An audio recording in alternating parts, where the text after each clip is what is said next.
Ele se tornou uma espécie de celebridade acadêmica quando anunciou, há 30 anos, o fim da história, como a ideia de que o mundo havia encontrado sua forma mais razoável de organização social, a democracia liberal acompanhada do livre mercado.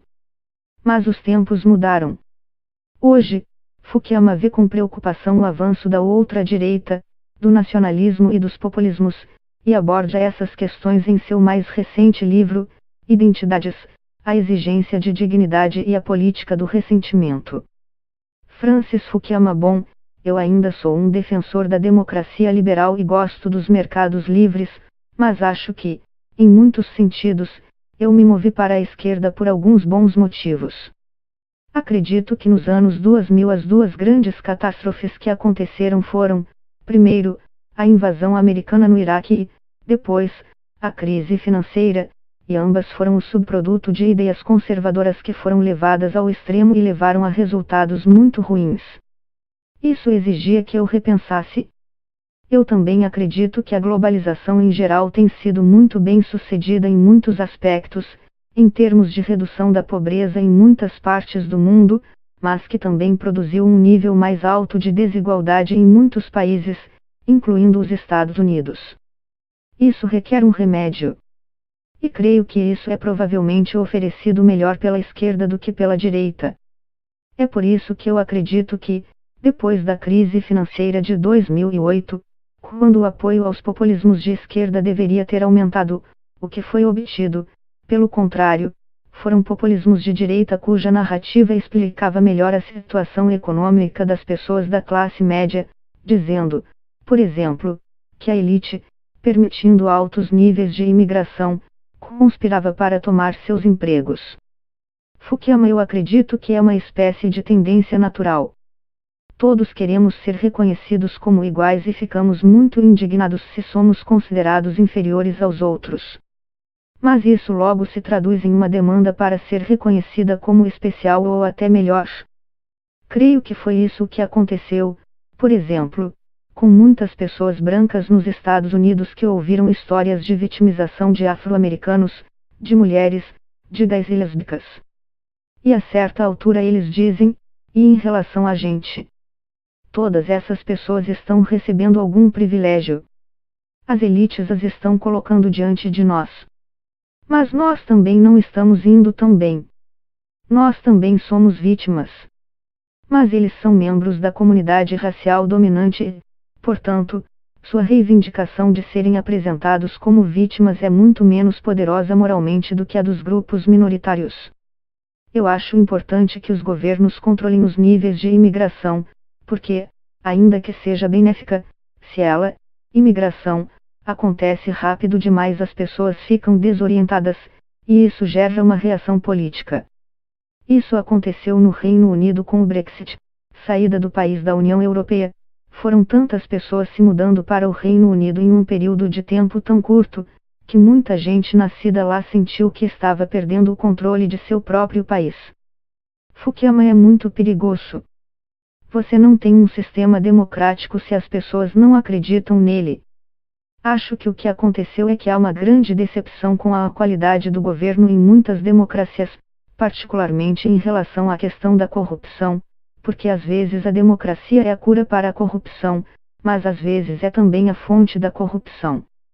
Os líderes democratas precisam ser eleitos e, às vezes, a maneira mais fácil de ser eleito é subornar os eleitores dando coisas a eles, ou dando cargos ou nomeações aos seus aliados políticos e, portanto, muitas democracias não são capazes de prestar um serviço público de maneira efetiva.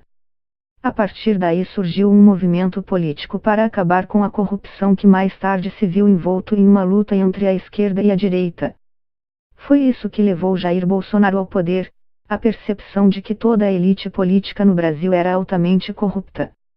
Fukuyama. É perigoso, porque qualquer sociedade precisa de elites, ou de pessoas com a educação e as habilidades para fazer com que a sociedade funcione. E muitas vezes esse desprezo não combina com uma democracia. Em primeiro lugar, as próprias elites às vezes cometem erros. Às vezes elas estão isoladas da opinião pública. Às vezes elas não entendem as consequências das opções que recomendam. Essa foi uma das coisas que aconteceram com o livre comércio. Porque quase todos os economistas disseram que o livre comércio era bom. Mas, de fato, em alguns países ele estava prejudicando os trabalhadores. Então foram anunciadas compensações. Mas a compensação nunca chegou. E um dos seus efeitos foi essa grande reação contra a globalização e contra as elites que a impulsionaram. A elite precisa estar conectada com o povo. A outra coisa que acontece é que as pessoas hoje estão mais bem educadas e, devido ao boom da internet, têm acesso direto à informação, de modos que antes não existiam. No início todos comemoramos, porque isso significava que a informação era mais acessível, mas isso também significava que a desinformação era mais acessível. Antes você tinha editores, verificadores de dados e jornalistas capacitados profissionalmente para analisar as histórias antes de publicá-las.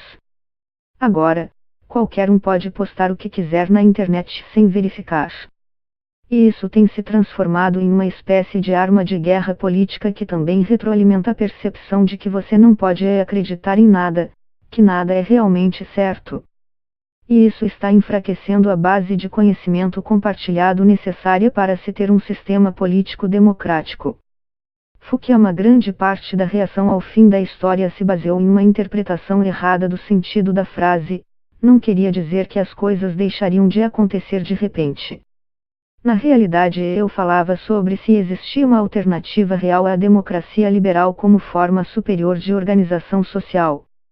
Acho que o artigo correspondeu a uma grande mudança que estava acontecendo na política mundial, porque foi publicado poucos meses antes da queda do Muro de Berlim e deste grande avanço da democracia na Europa Oriental e nos antigos governos comunistas, que logo se expandiu pela América Latina, pela África e pela Ásia. Várias democracias têm avançado na direção errada, mas essa ainda é a forma dominante de organização no mundo, e até países autoritários como a Rússia de Vladimir Putin ainda sentem que tem que passar pelo ritual das eleições porque não tem uma forma alternativa de legitimidade para oferecer em substituição à democracia como forma de governo. Então, nesse sentido, acredito que a democracia ainda é uma ideia muito poderosa e continua a ser a principal ideia para nos organizarmos politicamente hoje no mundo.